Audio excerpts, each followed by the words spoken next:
കറുത്തച്ഛനുണ്ട്. അപ്പോൾ ഓക്കെ, അത്തരത്തിലുള്ള കാര്യങ്ങൾ ഇതുമായി ബന്ധപ്പെട്ട കാര്യങ്ങൾ തന്നെയാണോ? അതായത് I would say there is something negative energy, ആ എനർജി ഉണ്ട്. പ്രേതങ്ങളെ ചികിത്സിക്കുന്നൊരു പ്രേതങ്ങളെ ചികിത്സിക്കാൻ പറ്റില്ല. കുടുംബത്തെ നശിപ്പിക്കാൻ വേണ്ടി കൂടോത്രം, മന്ത്രവാദം അങ്ങനെയുള്ള കേസുകൾ വരുമ്പോൾ ആണുങ്ങളുടെ ഇതായിട്ടാണ് എനിക്ക് പലപ്പോഴും തോന്നിയിട്ടുള്ളത്. ഈ പറയുന്ന സാധനങ്ങളൊന്നും ഈ വ്യക്തിനെ ഇൻഫ്ലുവൻസ് ചെയ്യുന്നില്ല. But there is something other. അവിടെയാണ് ക്വസ്റ്റ്യൻ. ജീവിച്ചു വന്ന പാറ്റേണുമായിട്ടൊരു ബന്ധവുമില്ലാത്ത കാര്യങ്ങൾ അവരെ അഫക്റ്റ് ചെയ്യുന്നു. അതെ, ഞങ്ങളുടെ ഇതിൽ പറയുന്നത് ഒന്നില്ലെങ്കിൽ അത് പിശാചായിരിക്കും, അല്ലെങ്കിൽ ആ വ്യക്തിയുടെ ഗാർഡിയൻ ഏഞ്ചലായി. എനിക്കൊന്ന് ഏതോ ഒരു സിനിമയിൽ പറയുന്നൊരു വാക്കുണ്ട്, കറുത്തച്ഛനുണ്ട്. അപ്പോൾ അത്തരത്തിലുള്ള കാര്യങ്ങൾ ഇതുമായി ബന്ധപ്പെട്ട കാര്യങ്ങൾ തന്നെയാണോ? അതൊക്കെ കുറേയൊക്കെ ഞാൻ പറയും നമ്മുടെ നാട്ടിൽ നിന്നുള്ള ചില നാടോടിക്കഥകൾ എന്നൊക്കെ പറയൂലേ, ചിലപ്പോൾ അങ്ങനത്തെ ഒരു വ്യക്തി ഉണ്ടായിട്ടുണ്ടാകാം. പിന്നെ അതിനെ ചുറ്റിപ്പറ്റിയുള്ള സ്റ്റോറീസ് ഡെവലപ്പ് ചെയ്തായിരിക്കുക. അതിനെക്കുറിച്ച് എനിക്ക് വ്യക്തമായിട്ട് എനിക്ക് അതിനെക്കുറിച്ച് പറയാൻ പറ്റില്ല. പക്ഷേ I would say there is something negative energy, ആ എനർജി ഉണ്ട്, അത് ഇല്ല എന്ന് പറയാൻ പറ്റില്ല. ഇത്തരത്തിലുള്ള കാര്യങ്ങൾ നമുക്കിപ്പോൾ ഒരു സൈക്കോളജിസ്റ്റ് തെറാപ്പി കൊണ്ടോ അല്ലെങ്കിൽ ഒരു കൗൺസിലിംഗ് കൊണ്ടോ മാറ്റിയെടുക്കാൻ കഴിയുമോ? ഇല്ല. അവിടെ എന്താണ് നമ്മളപ്പോൾ ഉപയോഗിക്കുന്നത്? അപ്പോഴാണ് സ്പിരിച്വൽ ഇതിലേക്ക് മാറുന്നത്. അതുകൊണ്ടാണ് ഞാൻ പറഞ്ഞത്, ഇവിടെ വരുന്ന കേസുകളൊക്കെ ഈ സൈക്യാട്രിയിൽ പോയതിന് ശേഷമാണ് ഇവിടെ വരുന്നത്. ഞങ്ങൾ അങ്ങനെ എടുക്കുള്ളൂ, കാരണം കുറേ സൈക്കോളജിക്കലുണ്ട് ഇതിന് പിന്നിൽ. അപ്പോൾ അതുകൊണ്ട് ആദ്യം സൈക്യാട്രിസ്റ്റിനെയൊക്കെ കാണിച്ച് ഒരു ഇമ്പ്രൂവ്മെൻറ്റും ഇല്ലെങ്കിൽ മാത്രമേ എടുക്കുള്ളൂ. പ്രേതങ്ങളെ ചികിത്സിക്കുന്നൊരു പ്രേതങ്ങളെ ചികിത്സിക്കാൻ പറ്റില്ലല്ലോ. പ്രേതങ്ങളെങ്ങനെയാണ് ചികിത്സിക്കുന്നത്? ഞാൻ പറഞ്ഞില്ല, ഇത് ഈ ഒരു പ്രേതങ്ങൾ ഇല്ലെങ്കിൽ ഈ പിശാചുബാധ എന്നത് നമുക്ക് ഒരു മെഡിക്കൽ ലെവലിലോ മറ്റു ഇതിലൊന്നും കാണാൻ പറ്റില്ല. This is purely spiritual. If it is diagnosed, it's a spiritual issue. ഇത് ഡയഗ്നോസ് ചെയ്യാൻ കഴിയുമെങ്കിൽ അതാണ് സ്പിരിച്വൽ ആണെന്ന്, അതായത് ഇത് ഡിമോണിക് പൊസഷൻ ആണെന്ന് തിരിച്ചറിയാൻ സാധിച്ചു കഴിഞ്ഞാൽ പിന്നെ psychiatric can not do anything. Again പക്ഷേ ഇങ്ങനെ വരുന്ന പല ആളുകൾക്കും ഇന്നത്തെ ഡോക്ടർമാരും മരുന്നുകൾ കുറിച്ച് കൊടുക്കാറുണ്ട്. ഇതിനെ സൈക്കോസോമാറ്റിക് ഇഷ്യൂ എന്ന് പറഞ്ഞ് മാറ്റി നിർത്തിയിട്ട് അതിനെ അങ്ങനെ കൊണ്ടുപോകാറുണ്ട്. അതെ, അങ്ങനെയും കൊണ്ടുപോകാറുണ്ട്. അതാണ് അങ്ങനെ കൊണ്ടുപോയി യാതൊരു ഇമ്പ്രൂവ്മെൻറ്റും ഇല്ലാതെ വരുമ്പോഴാണ് അവരിങ്ങനെ വരുന്നത്. കാരണം ചില കേസുകൾ ഞാൻ പറയില്ല എല്ലാം അങ്ങനെ തന്നെയാണ്. ഈ പറയുന്ന പൊസഷനും ഇതൊക്കെ may be out of 100 may be ഒരു 1%, 2% അത്രേ ഉണ്ടാവുള്ളൂ. പക്ഷെ അതിൽ ഈ പറയുന്ന ഇത് എന്താണ് ഈ പൊസഷൻ്റെ കേസ് വരുമ്പോൾ നമ്മൾ വിചാരിക്കുന്നത് പോലെ ഇവർ അതിലേക്ക് അങ്ങനെ കംപ്ലീറ്റ് ആയിട്ട് പോകുന്നതല്ല. അപ്പോൾ ഈ ട്രീറ്റ്മെൻറ്റിന് പോയി കുറേ കഴിയുമ്പോൾ ഇവർ തന്നെ ഒരു ഇമ്പ്രൂവ്മെൻറ്റ് കാണിക്കില്ല, വേഴ്സ് ആകും. അതോടൊപ്പം തന്നെ ഇവിടെ കൊണ്ടുവരുന്ന കേസുകളിൽ പലരും മാതാപിതാക്കൾ പറയുന്നത് ഈ പറയുന്ന വ്യക്തികൾ ചില ഹോളി ഓബ്ജക്ട്സിനോട് ഭയങ്കരമായിട്ട് റിയാക്ട് ചെയ്യാൻ തുടങ്ങുമ്പോഴാണ് ഇവർക്ക് സംശയം തോന്നി ഇവിടെ കൊണ്ടുവരുന്നത്. പിന്നെ ഒരു ഇമ്പ്രൂവ്മെൻ്റ് ഉണ്ടാവില്ല. സൈക്യാട്രിസ്റ്റ് ഇങ്ങനെ മരുന്ന് കൊടുത്തുകൊണ്ടിരിക്കും, അതിൻ്റെ ഇൻറ്റൻസിറ്റി അനുസരിച്ച് കൂട്ടിയും കുറച്ചുകൊണ്ടിരിക്കും, വ്യത്യാസം വരുന്നില്ല. അങ്ങനെ വരുമ്പോഴാണ് നമുക്ക് പ്രശ്നം. ഇവിടെയാണോ നമ്മൾ ഡെലിവറൻസ് ഉപയോഗിക്കുന്നത്? അവിടെ വരുമ്പോൾ നമ്മൾ ആദ്യം ഇത് അതാണോ എന്ന് തിരിച്ചറിയണം. അതാണ് ഞാൻ പറഞ്ഞത്, ഇങ്ങനെയുള്ള കാര്യങ്ങൾ നോക്കുന്നത്. ഈ ഡെലിവറൻസ് ചെയ്യുമ്പോൾ ചില എക്യുപ്മെൻറ്റ്സ്, ചില ഉപകരണങ്ങളൊക്കെ ഉപയോഗിക്കാറുണ്ടോ? ഇവിടെ അങ്ങനെ സ്പിരിച്വൽ ഇതിന് ഞാൻ പറയില്ല, ഇതിനളക്കാൻ അതങ്ങനെ പാരസൈക്കോളജിസ്റ്റ് ഉപയോഗിക്കും. ഇപ്പം ഞാൻ ഇല്ലെങ്കിൽ ഞങ്ങൾ ഇവിടുത്തെ അഗസ്റ്റിൻ അച്ഛൻ ഞങ്ങളൊന്നും ഉപയോഗിക്കാറില്ല. ഞങ്ങൾ പ്രാർത്ഥനയും ഈ കുരിശ് ഇങ്ങനെയുള്ള വിശുദ്ധ വസ്തുക്കളൊക്കെ ഉപയോഗിച്ചാണ് ഞങ്ങൾ ഇങ്ങനെയുള്ളതിന് കാരണം ഞങ്ങളിവിടെ പ്യുവർലി സ്പിരിച്വൽ ആയിട്ടുള്ള ഇതാണ്. സപ്പോസ് ഞാനിപ്പോൾ ഹോസ്പിറ്റലിൽ ഇരിക്കുമ്പോൾ ഞാൻ എൻ്റേതായ രീതിയിൽ ഞാൻ നോക്കും, പക്ഷെ അത് സൈക്കോളജിക്കലായിട്ടായിരിക്കും. ആ വ്യത്യാസമുണ്ട്. സൈക്കോളജിക്കലായിട്ട് നമുക്ക് എങ്ങനെയാണ് ഈ വിഷയത്തെ നമുക്ക് അഡ്രസ്സ് ചെയ്യാൻ കഴിയുന്നത്? ഇത് അതിനൊക്കെ സൈക്കോളജിക്കലായിട്ട് അത് അഡ്രസ്സ് ചെയ്യാൻ പറ്റില്ലല്ലോ. ഇപ്പോൾ സ്പിരിച്വൽ ഇഷ്യൂ ആണെങ്കിൽ സ്പിരിച്വൽ ഇഷ്യൂ എന്ന് തന്നെ പറയണം, സൈക്കോളജിക്കൽ ആണെങ്കിൽ സൈക്കോളജിക്കൽ എന്ന് പറയും, അത്രേ ഉള്ളൂ. അതിൽ ഇൻ്റഗ്രേറ്റ് ചെയ്ത് പറയാൻ പറ്റില്ല നമുക്കത്. കാരണം ഇത് വളരെ ഡെലിക്കേറ്റാണ്. ഇതെന്ന് വെച്ചാൽ ഞാൻ പറഞ്ഞല്ലേ, ഇത് കണ്ടെത്തുക എന്ന് പറഞ്ഞാൽ ഭയങ്കര പാടാണ്. ഈ സൈക്കോളജി ഇതായിട്ട് ഇങ്ങനെ മിക്സ് ചെയ്ത് കിടക്കുന്നത്. കാരണം ഈ പേഴ്സണാലിറ്റി ഡിസോർഡേഴ്സുമായിട്ട് ഇതൊക്കെ വളരെയധികം സാമ്യമുള്ളതാണ്. പിന്നെ അതുപോലെ തന്നെ ഹലൂസിനേഷൻ്റെ അങ്ങനെ ചില ഇത് കൂടുതലും സ്ത്രീകൾക്കാണ് പൊതുവെ വരുന്നത് എന്നൊരു പറച്ചിൽ എല്ലായിടങ്ങളിലും ഉണ്ട്. അത് അങ്ങനെയാണോ? സ്ത്രീകൾക്കാണോ കൂടുതലായിട്ട് ഇങ്ങനെയുള്ള അസുഖങ്ങൾ വരുന്നത്, അല്ലെങ്കിൽ സ്ത്രീകൾക്ക് ഉപദ്രവം ഉണ്ടാകുന്നത്? സ്ത്രീകൾക്ക് ഇല്ലെന്ന് ഞാൻ പറയുന്നില്ല, പക്ഷേ അതോടൊപ്പം തന്നെ ആണുങ്ങൾക്കും ഉണ്ട്. പിന്നെ സ്ത്രീകൾക്ക് എന്തുകൊണ്ട് എന്ന് പറയുമ്പോൾ അത് അവിടെ ഒരു സൈക്കോളജി ഉണ്ട്. Because women are more sensitive than man. അപ്പോൾ ഈ സെൻസിറ്റീവ് ആകുമ്പോൾ ഇങ്ങനെയുള്ളതിനൊക്കെ പെട്ടെന്ന് കിട്ടും. ഇപ്പോൾ ഒരാൾ കരയുമ്പോൾ, ഒരാൾ കരഞ്ഞുകൊണ്ടിരിക്കുമ്പോൾ സ്ത്രീകൾക്ക് പെട്ടെന്ന് ഒരു മനസ്സിലൊക്കെ തോന്നും, അവരും ചിലപ്പോൾ കരയും. അതേ ആ സംഗതി തന്നെ ഇതിലും വരാം. അപ്പം അങ്ങനത്തെ ഒരു ഇമോഷണൽ ആയതുകൊണ്ട് ഒരു പക്ഷേ ഈ എൻറ്റിറ്റീസുമായിട്ട് ഇമോഷണലി കണക്റ്റഡ് ആകും. എൻറ്റിറ്റീസുമായിട്ട് ഇമോഷണലി കണക്റ്റഡ് ആകുമെന്ന് വെച്ചാൽ അതിന് സാധ്യതകളുണ്ട്. എനിക്കിപ്പോൾ ഉറപ്പിച്ച് പറയാൻ പറ്റില്ല കണക്റ്റ് ആവുന്നത്. കാരണം ഇപ്പോൾ നമ്മൾ ഈ സിനിമകളിലൊക്കെയാണ് കാണുന്നത്, ചില കാര്യങ്ങളൊക്കെ ചെയ്യുമ്പോൾ ഇതിങ്ങനെ കയറി അങ്ങനത്തെ ഒരു കേസുകളിവിടെ വന്നിട്ടില്ല ശരിക്കും പറഞ്ഞാൽ. പക്ഷേ ഇപ്പോൾ സ്ത്രീകളെ മാറ്റിയിരുത്തി കഴിഞ്ഞാൽ, സ്ത്രീകൾ മാത്രമല്ല ആണുങ്ങളുടെ, ഉദാഹരണത്തിന് ചാത്തൻ സേവ മഠങ്ങൾ, അങ്ങനെ കുറേ കാര്യങ്ങളുണ്ട്. അവിടെ നിന്ന് വരുന്ന കേസുകൾ അത് ഇവർ ഒരു എൻറ്റിറ്റിനെ പ്രീതിപ്പെടുത്താൻ വേണ്ടി ശ്രമിക്കുന്നു. ആ ഒരു പീരീഡ് കഴിയുമ്പോൾ ഈ സാധനം തിരിച്ചടിക്കാൻ തുടങ്ങുന്നു. ആ സ്റ്റേജിലാണ് പലപ്പോഴും വരുന്നത്. അപ്പോൾ അവിടെ കൂടുതലും ഈ സ്ത്രീകളുടെ ഒരു ഇൻവോൾവ്മെൻറ്റ് കാണിക്കുന്നുണ്ട്. പക്ഷെ അത് എൻ്റെ ഇപ്പോഴത്തെ എനിക്ക് ഉറപ്പിച്ച് പറയാൻ പറ്റില്ല. കാരണം എൻ്റെ ഇപ്പോഴത്തെ നോളജ് ഈ കാര്യത്തിൽ ഇത്തിരി ലിമിറ്റഡാണ്. പക്ഷേ ഈ ഇങ്ങനെയുള്ള കാര്യങ്ങൾ വരുമ്പോൾ ഇതൊക്കെയുണ്ട്. കാരണം ആഭരണങ്ങൾ, അങ്ങനെയുള്ള കുറേ സംഗതികളുണ്ട്. ഇനി ആണുങ്ങളുടെ ഇതിൽ അത്രയും ഇതായിട്ട് വരുന്നില്ല. പക്ഷേ ഇങ്ങനെ എന്താ പറയുക, കുടുംബത്തെ നശിപ്പിക്കാൻ വേണ്ടി കൂടോത്രം, മന്ത്രവാദം, അങ്ങനെയുള്ള കേസുകൾ വരുമ്പോൾ ആണുങ്ങളുടെ ഇതായിട്ടാണ് എനിക്ക് പലപ്പോഴും തോന്നിയിട്ടുള്ളത്.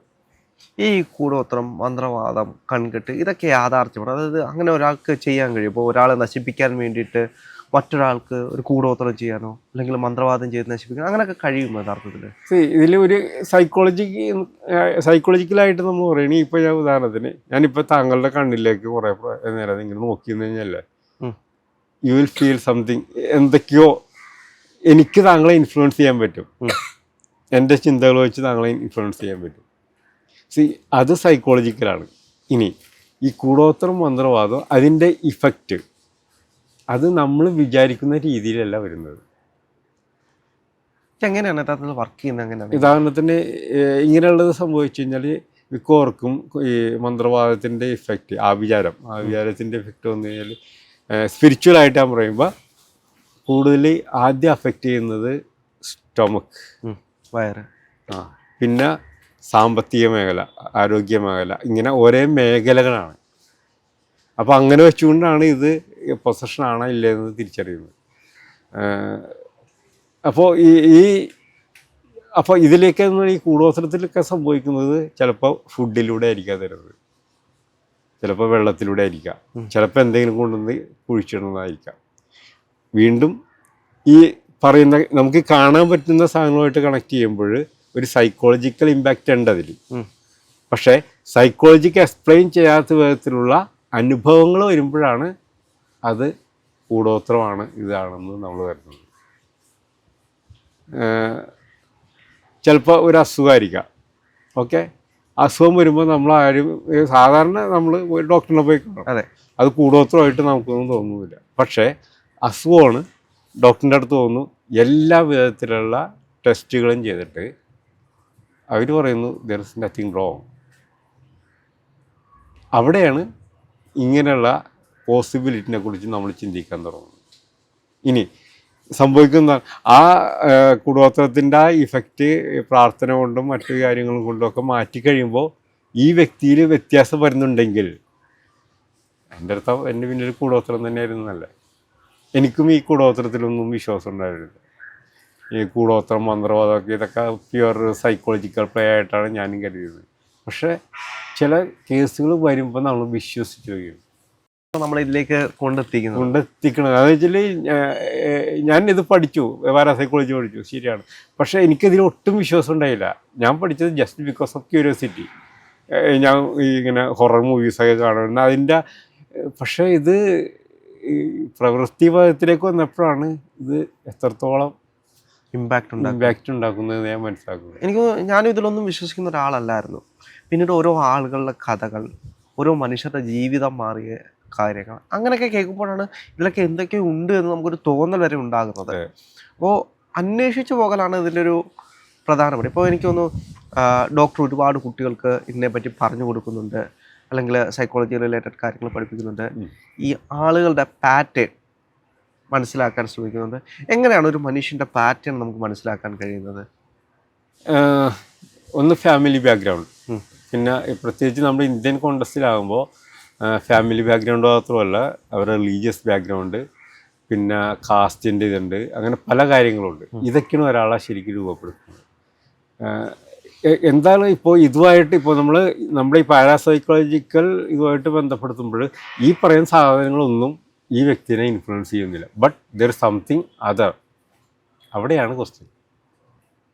അതാണ് അവർ ജീവിച്ചു വന്ന പാറ്റേണുമായിട്ടൊരു ബന്ധവുമില്ലാത്ത കാര്യങ്ങൾ അവരെ അഫക്റ്റ് ചെയ്യുന്നു. അതെ, അല്ലെങ്കിൽ അവരെ അതെ.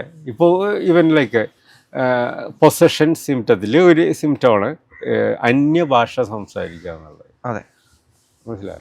ഇനി അന്യഭാഷ നമുക്ക് something called like cellular memory എന്ന് പറയുന്നൊരു സംഗതിയുണ്ട്. സപ്പോസ് നമ്മൾ ഒരാളുടെ ബ്ലഡ് സ്വീകരിച്ചിട്ടുണ്ടെങ്കിൽ, ഇപ്പോൾ അയാൾ വേറെ ലാംഗ്വേജൊക്കെ അറിയാവുന്ന വ്യക്തിയാണെങ്കിൽ, ഈ പറയുന്ന സ്വീകരിച്ച വ്യക്തിക്ക് ചില സന്ദർഭങ്ങളിൽ ചില ആക്സിഡൻറ്റ് എന്തെങ്കിലുമൊക്കെ തലക്ക് എന്തെങ്കിലുമൊക്കെ വന്നു കഴിഞ്ഞാൽ, ഇപ്പോൾ ജർമ്മൻ അറിയാൻ പാടില്ലെങ്കിൽ ജർമ്മൻ പറയും. അത് സെല്ലുലാർ മെമ്മറി എന്ന് പറയുന്നില്ല. ഇതേപോലെ തന്നെയാണ് ഞാൻ ഓർക്കുന്നുണ്ട്, ഇവിടെ വേറൊരു കേസ് കൊണ്ടുവന്നപ്പോൾ ഈ കുട്ടി ലത്തീനിൽ നന്മ നിറഞ്ഞ പറയുമേ എന്നുള്ളൊരു പ്രാർത്ഥന ചൊല്ലും. ലത്തീനിൽ ഒരു ഹിന്ദുവാണ്, അതിന് ഒരു വിധത്തിലും ലത്തീൻ പഠിക്കേണ്ട ആവശ്യമില്ല. അത് അവിടെ നിന്ന് തോന്നി അറിയില്ല. ഈ ബ്ലഡ് ഇങ്ങനെ ചേഞ്ച് ചെയ്ത് വന്ന സെല്ലുലാർ മെമ്മറിയിൽ നിന്നാണ്. അത് അങ്ങനെയൊന്നും ആ കുട്ടിയുടെ കേസിൽ അതില്ല. ഇല്ലെങ്കിൽ ട്രാൻസ്പ്ലാന്റേഷനാ ബ്ലഡിൻ്റെത് അതൊന്നും അവളുടെ ജീവിതത്തിൽ ഉണ്ടായിട്ടില്ല. സോ തനിയെ കുട്ടി പറയുകയാണ്. അതെ, ആ സമയത്ത് ഇങ്ങനെ പറഞ്ഞുകൊണ്ടിരിക്കുന്നു. അപ്പോൾ അത് എനിക്ക് ലത്തീൻ അറിയാവുന്നതുകൊണ്ട് ഞങ്ങൾക്ക് അച്ഛന്മാരൊക്കെ ലത്തീൻ പഠിക്കണം, അത് ഞങ്ങൾക്കറിയാം അത് കേൾക്കുമ്പോൾ തന്നെ. അപ്പോൾ ഇതൊക്കെ എങ്ങനെ സംഭവിക്കുന്നു? We have no explanation. ഈ 2 തലമുറ മരിച്ചുപോയ അച്ഛനപ്പൂപ്പന്മാരുടെയൊക്കെ കാര്യങ്ങൾ സംസാരിക്കുക, അങ്ങനെയൊക്കെ ഒരുപാട് കാര്യങ്ങൾ കേട്ടിട്ടുണ്ട്, ചെയ്യുന്നുണ്ട്. അതിന് വീണ്ടും സൈക്കോളജിക്കൽ എക്സ്പ്ലനേഷൻ ഉണ്ട്. സപ്പോസ് ഇപ്പോൾ ഉദാഹരണത്തിന് ഒരു മണിച്ചിത്ര താഴുന്നു, ഇത് ആ പെൺകുട്ടിക്ക് നടിക്ക് ശോഭനയ്ക്ക് ബാക്ക്ഗ്രൗണ്ട് കുറച്ചൊക്കെ അറിയാം. ആ ബാക്ക്ഗ്രൗണ്ടാണ് അവൾ പിന്നീട് എക്സാജറേറ്റ് ചെയ്ത് പറയുന്ന മാതിരി.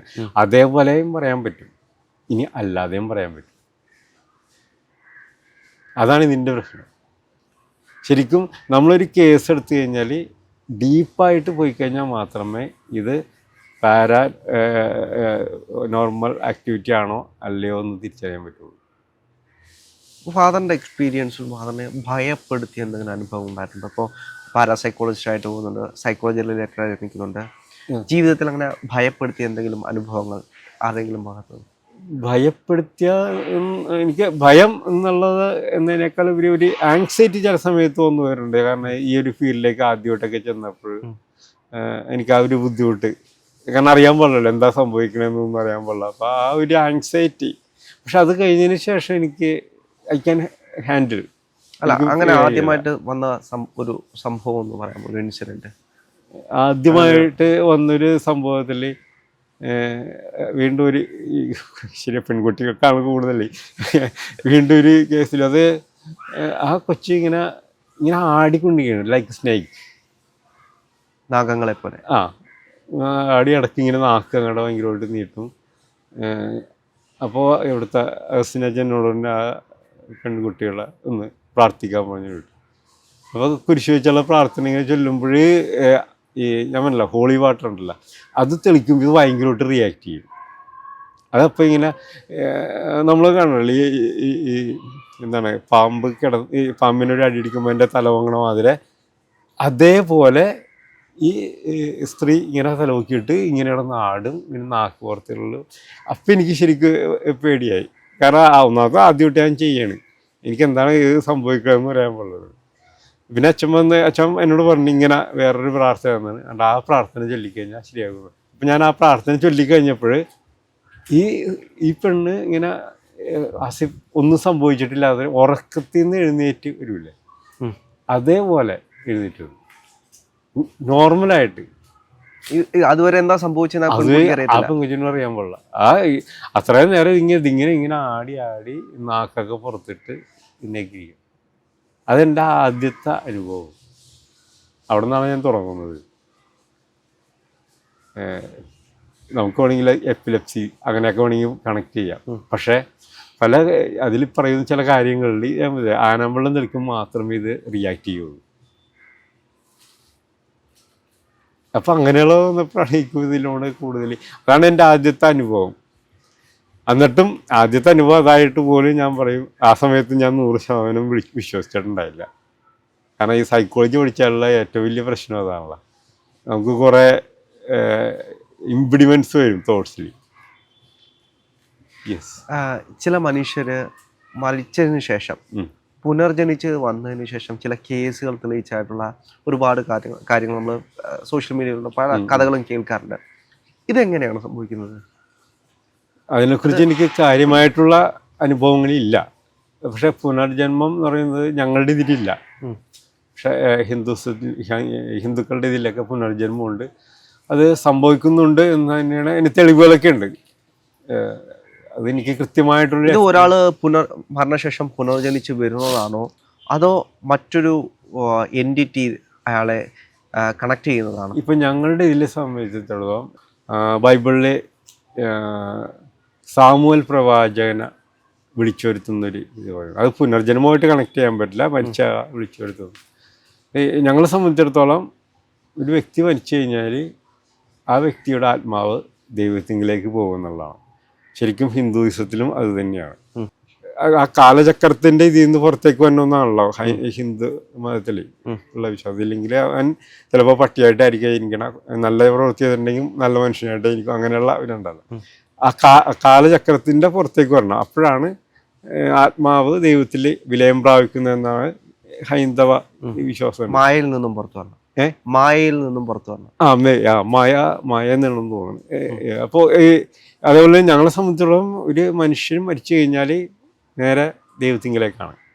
കാരണം ഞങ്ങളൊക്കെ ബൈബിളിൽ കൃത്യമായിട്ട് പറഞ്ഞേക്കുന്നത് മനുഷ്യൻ സൃഷ്ടിക്കപ്പെട്ടത് എന്താ പറയുക ഈ ദൈവത്തിൻ്റെ ഛായയിലും സദൃശ്യത്തിലാണ്. അപ്പോൾ അതുകൊണ്ട് തന്നെ തിരിച്ചങ്ങാട് തന്നെ പോകും. അപ്പോൾ അങ്ങനെയുള്ള ഒരു വ്യക്തി ഇല്ലെങ്കിൽ അങ്ങനെയുള്ളൊരു ആത്മാവിന് ഒരിക്കലും വീണ്ടും മനുഷ്യാവതാരം എടുത്ത് വരാൻ പറ്റില്ല. ഇനി വരുന്നതാണെങ്കിൽ തന്നെ ഞങ്ങളുടെ ഇതിൽ പറയുന്നത് ഒന്നില്ലെങ്കിൽ അത് പിശാചായിരിക്കും, അല്ലെങ്കിൽ ആ വ്യക്തിയുടെ ഗാർഡിയൻ ഏഞ്ചലായിരിക്കും.